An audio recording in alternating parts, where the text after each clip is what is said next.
Rajapeth police Thane हद्दीत होणाऱ्या mobile जबरी चोरीच्या अनुषंगाने अपराध क्रमांक 16/25 कलम 304(2)(3)(5) BNS, अपराध क्रमांक 27/25 कलम 304(2)(3)(5) BNS राजापेठ DB पथकाने मिळालेल्या गुप्त माहितीच्या आधारे तपास सुरू केला असता 23 जानेवारी रोजी महेंद्र कॉलनी येथील 4, श्यामनगर येथील 3 व भातकुली पंचायत समिती परिसरात राहणारा एक विधी संघर्षग्रस्त बालकांकडून राजापेठ पोलीस स्टेशन हद्दीतून 4, फ्रेजरपुरा पोलीस स्टेशन हद्दीतून 4, गाडगेनगर पोलीस स्टेशन हद्दीतून 2 असे मोबाईल फोन जबरी चोरी केल्याबाबतची माहिती दिली. सदर टोळी ही रात्रीच्या वेळेस रस्त्याने मोबाईलवर बोलत पायी फिरणाऱ्या लोकांच्या मागून भरधाव वेगाने मोटरसायकलने येऊन त्याच्या हातातील मोबाईल फोन जबरीने हिसकावून पळून गेल्याबाबत माहिती दिल्याने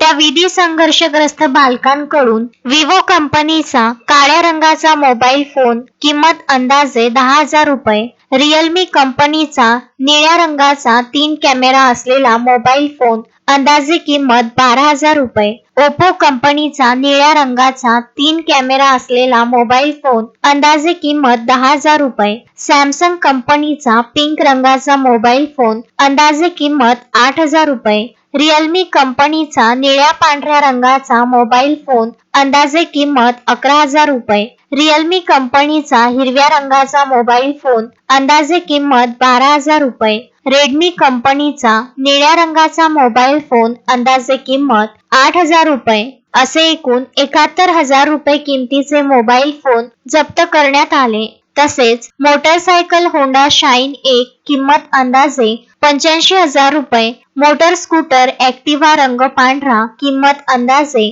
70,000 रुपये, मोटर स्कूटर ऍक्टिव्हा रंग काळा किंमत अंदाजे 70,000 रुपये, ज्युपिटर 1 किंमत अंदाजे 55,000 रुपये असे एकूण 2,80,000 रुपये किमतीचे वाहने व मोबाईल फोन व मोटरसायकल ऍक्टिव्हा 3,51,000 रुपये किमतीचा मुद्देमाल जप्त करण्यात आला आहे. इतर जबरीने चोरलेले मोबाईल हस्तगत करण्यासाठी तपास सुरू आहे. Vidarbha news bureau, Amravati.